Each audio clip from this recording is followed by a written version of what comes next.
Agriculture coaching Bareilly की official YouTube channel पर आप सभी लोगों का स्वागत है।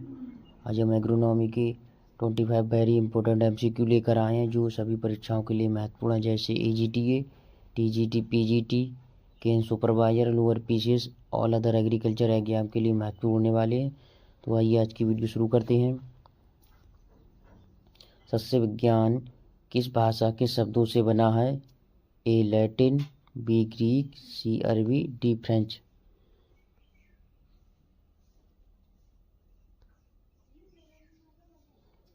तो एग्रोनॉमी शब्द यह आपका ग्रीक शब्द से मिलकर ग्रीक से बना है।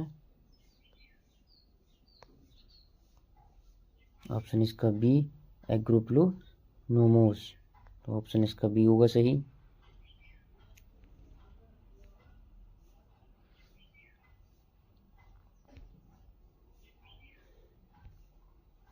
पीली क्रांति का संबंध किससे है? ए दुग्ध उत्पादन, बी तिलहन, सी दलहन, डी मछली उत्पादन। तो पीली क्रांति का संबंध तिलहन उत्पादन से है, मुख्यतः सरसों। ऑप्शन बी इसका सही होगा।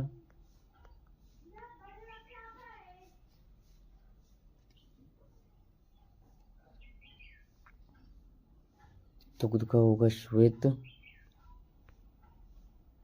क्रांति। क्वेश्चन अगला, धान की फसल के लिए उपयुक्त जलवायु कौन सी है?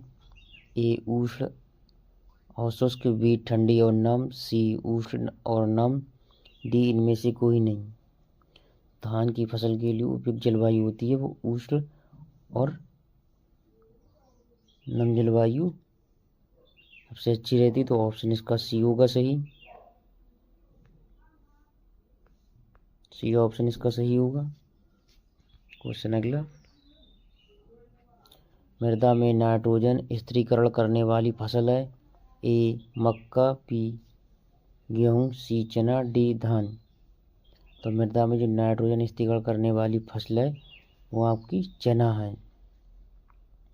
जो चना है वो आपकी सभी दलहनी फसलों में उपयोग किया जाता है।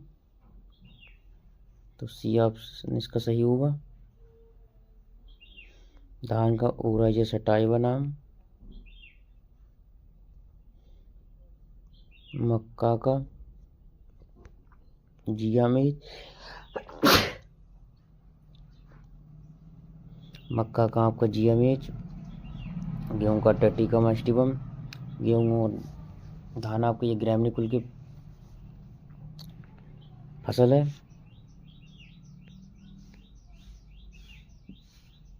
बरसीम का वनस्पतिक नाम क्या है? ए ट्राइफोलियम अलेक्जेंड्रम, बी मेडिकोवा सटीवा, सी बिग्ना रेडिटा, डी सेसर एरिटिनम। तो बरसीम का वनस्पति नाम ट्राइफोलियम अलेक्जेंड्रम। ऑप्शन ए होगा इसका सही। ए उत्तर।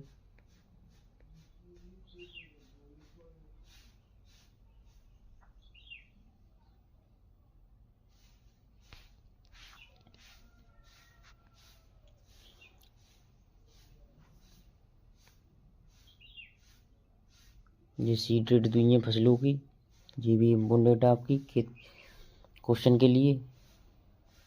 गेहूँ की जो सामान्य बुवाई करते हैं वो 100 किलोग्राम बीज प्रति हेक्टेयर रखते हैं, और धान की जो डूपेक विधि है वो 1.5 से 3 किलोग्राम बीज का उपयोग किया जाता है धान की नर्सरी के लिए। और संकर मक्का के लिए 20 से 25 किलोग्राम। सरसों में जो बीज उपयोग किया जाता है 4 से 6 किलोग्राम। आलू में जो कंदों की आवश्यकता होती है ट्यूबर्स की 25 से 30 कुंटल प्रति हेक्टेयर की आवश्यकता होती है।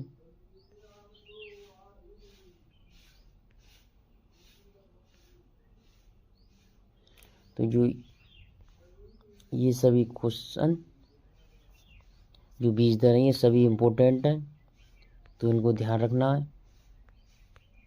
तो ये परीक्षा में पूछे जाते हैं, तो वेरी इंपॉर्टेंट है ये सभी। आगे चलते हैं। धान में बुशनिंग क्रिया किस राज्य में अधिक प्रचलित है? ए उत्तर प्रदेश, बी पंजाब, सी उड़ीसा, डी हरियाणा। तो धान में जो बुशनिंग की प्रक्रिया की जाती है वो सबसे अधिक उड़ीसा राज्य में प्रचलित है। ऑप्शन इसका सी सही होगा।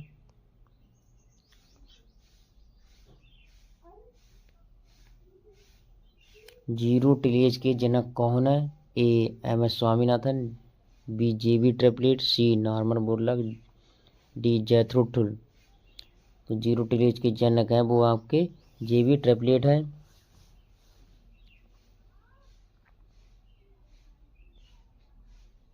ऑप्शन इसका बी सही होगा।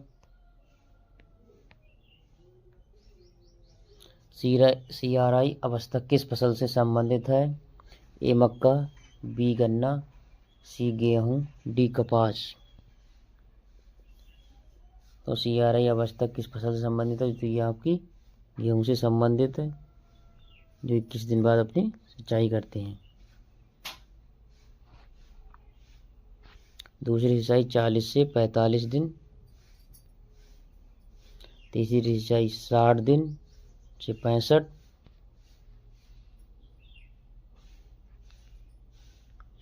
गन्ने में अर्थिंग अब क्यों की जाती है? ए उपज बढ़ाने के लिए, बी खरपतवार रोकने के लिए, सी गिरने से बचाने के लिए, डी कीट नियंत्रण के लिए। तो गन्ने में जो अर्थिंग अप या बांधना जो प्रक्रिया की जाती है, गन्ने को रोकना, वो गिरने से बचाने के लिए की प्रक्रिया की जाती है। तो ऑप्शन इसका होगा सी, गिरने से बचाने के लिए। यूरिया में नाइट्रोजन का प्रतिशत कितना होता है?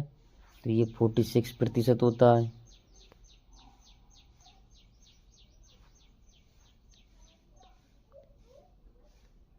जिप्सम का उपयोग किस प्रकार की मिट्टी के सुधार के लिए किया जाता है? ए अम्लीय, बी क्षारीय, सी रेतीली, डी दलदली।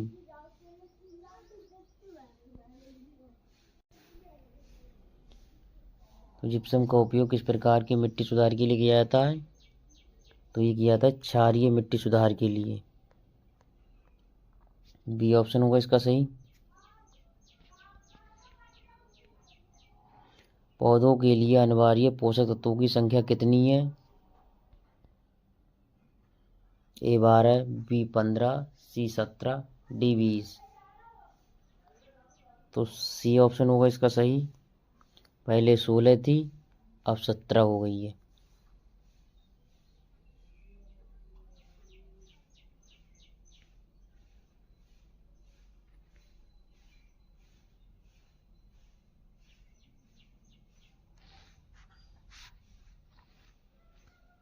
ये आपके क्वेश्चन आज के कंप्लीट हो गए। आप वीडियो अच्छी लगी तो वीडियो को लाइक ज़रूर करें, और चैनल पर पहली बार आए तो चैनल को सब्सक्राइब करें, और वीडियो कैसी लगी कमेंट करना ना भूलें। धन्यवाद।